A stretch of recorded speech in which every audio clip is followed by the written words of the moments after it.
Give her a huge, huge welcome. It's Suzi Ruffell!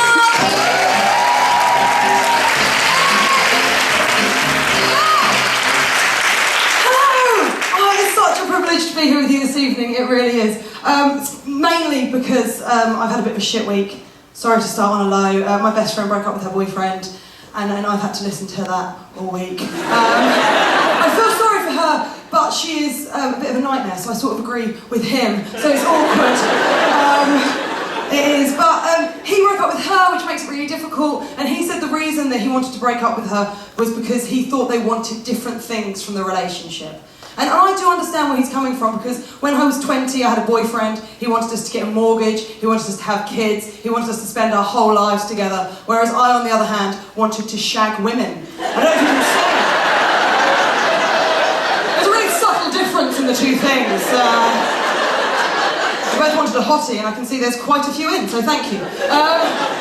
I came out of a long-term relationship with a girl, obviously, a little while ago. Has anyone in this room ever cried so much they're no longer aware what's tears and what's snot? Few of you, yeah, I was in that magical place. I don't know if you know this, you can rank your breakups between 0 and Adele, and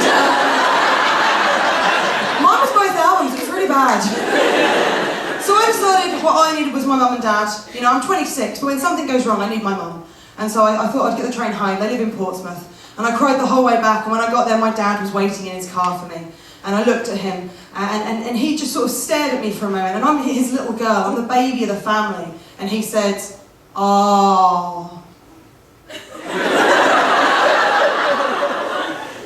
"Don't she love you no more?" Which I thought was quite harsh. I then went to the kitchen, my mum turned around and went, "Oh, my baby, my girl, my princess, my angel, my darling, my sweetheart. Do you think it's because you're so selfish?" Which was definitely worse. So I got back on the train and cried the whole way back to London. When I got back, my mates took me out for dinner, all my girlfriends rallied round me, took me out, they wanted me to help me get over the breakup. They wanted me to be me again, they bought me 2 books. The first book, Cooking for One. Unnecessary because we didn't live together. The second book was an American self-help book, and I don't know if anyone in the room that's had a bad breakup, you might have read this book. It's a book called A Breakup, because it's broken.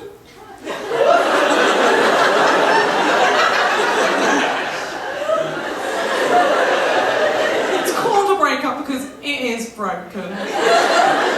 I gave her a book back, it was called Your Nose is Bleeding. Because it's broken. We're not friends anymore, but she gave me this book. The book was so American that I started seeing everything that had happened during this whirlwind romance through really American eyes, all of it in a really American way. I started being like, I don't need anyone to validate me. I don't need anyone to validate this. I'm gonna be me, I'm gonna date me. I'm gonna take myself to the movies and take myself to dinner. I'm gonna learn to love this, learn to date me, learn to love this, learn to date me. And you know what I found out? I'm a prick. That was a bit of a disappointment, it really was. It's difficult though, it's difficult meeting someone, finding love. I got chatted up the other day. I say chatted up, I was shouted out from a building site. I'm sure a lot of the women in the room have had this. We're standing up to sexism. You know that every day a woman gets this. Thousands of women get it. I was walking past a building site and a bloke started going, "Oh, you alright, darling, you alright, darling, do you want some of this? You alright, darling, nice tits." And at that point I realised he was not talking to me. No, I was already furious, because I thought, when has that approach to chatting up a woman ever worked? You never meet an old couple, do you? Oh, look! There's Humphrey and Hilda! They've been together for 48 years! Hilda, remind me, how did you meet Humphrey? She would never turn around and go, "Ah, well the thing was, I was wandering down the Edgware Road. I saw him on some scaffolding, and he said, 'You're right,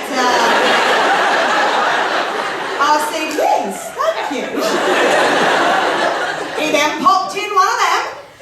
I thought, cheeky. And after a chorus of, 'Get your tits out,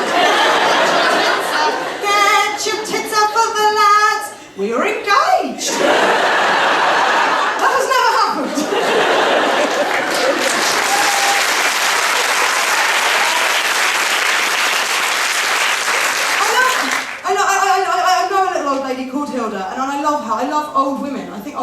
should be celebrated daily.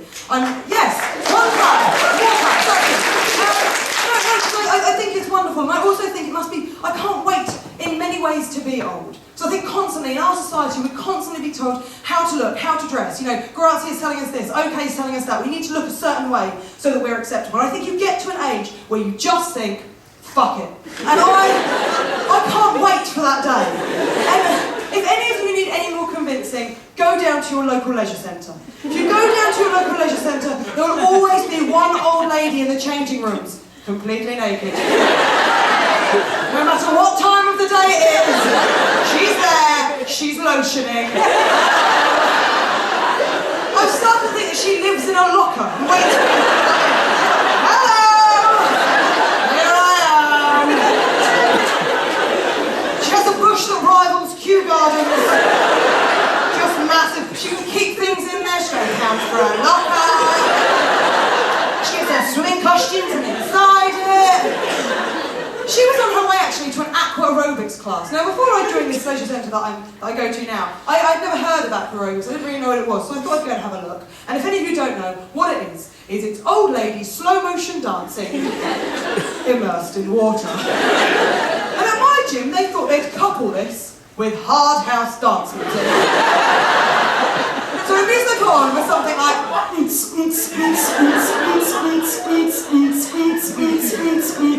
and just old ladies doing this. It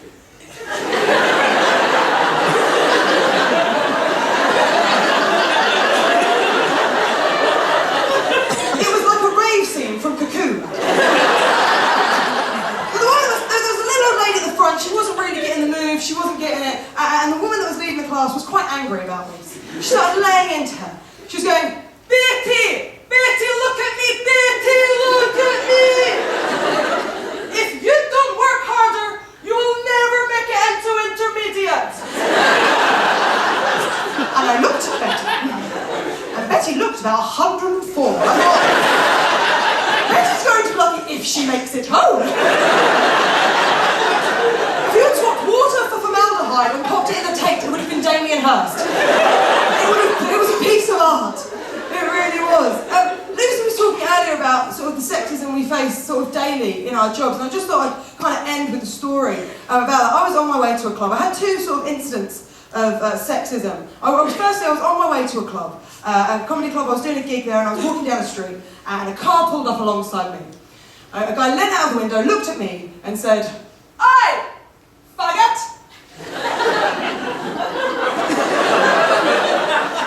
Sorry, love.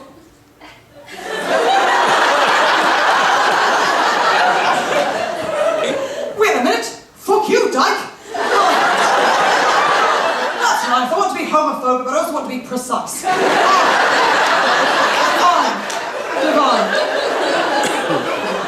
I went to the gig. I had a lovely time at the gig. The gig was very good fun. There was one gentleman in the audience that didn't like me. And if any of you are thinking that and think, I'll let her know afterwards, fucking don't.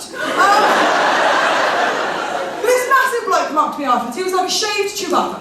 And sort of wheeled over to me and went, all you do is talk about being a dyke. That means you hate men. And it really upset me because I think it's really important that everyone knows, just because I'm gay, it doesn't mean I hate men. I love men. Most of my best friends are men. All of my brothers are men. You know?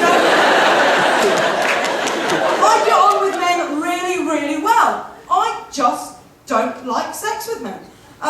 Because for me, one clap. And I will see you afterwards. For me, having sex with a man is like having a McDonald's at 4 a.m. Okay? Because when I was a teenager, I did it. Normally when I was drunk. But I know that as an adult, I will wake up with a sense of regret and like a salty taste in my mouth. I just know it's not for me. I really do. I went and did this gig. The gig was very good fun, and I went out clubbing afterwards, and I drink too much. Give me a cheer if you're drinking this evening. A few of you, because I woke up, I had one of those, you know, one of those hangovers that, you know, when you wake up and you go, oh my God. Well, this might be it. This might be how I go. My tombstone might actually say, Suzi Ruffell Jaegered to death. My first thought when I'm that hungover, and some of the people in here may have done this, my first thought, without a doubt, will be, oh God, I got spiked. No doubt about it, I got spiked. They had to go through what I drank the night before. I'm like, they're going, oh, well, I had the beer, and then the wine, and then the cider, and then the vodka and cranberry, because it's one of my 5 a day. And then the JD, and then the Sailor Jerry's, and then the Captain Morgan's to see if I could taste the difference. And then the Archers and Lemonade, and then the Tequila Slammer, and then the Jaeger Bomb. Which one of them was spiked? It takes ages to work out which one it was. But I did wake up very, very hungover on that morning, and I had that sort of awful moment where I wished I could be someone else. You know that when you go, oh God, this is awful. And I do that thing where I can't remember what happened to me the night before. And on those occasions, I always think, God, I wish I was Prince Harry. Because that was my favourite story of this year. And can you imagine waking up, seeing page 1 of The Sun and going, fuck, that happened. I thought strip poker in pants would be a good idea. I want to know that morning when he woke up that hungover, how close he was to texting Ed Sheeran and going, mate, can you take one for the team?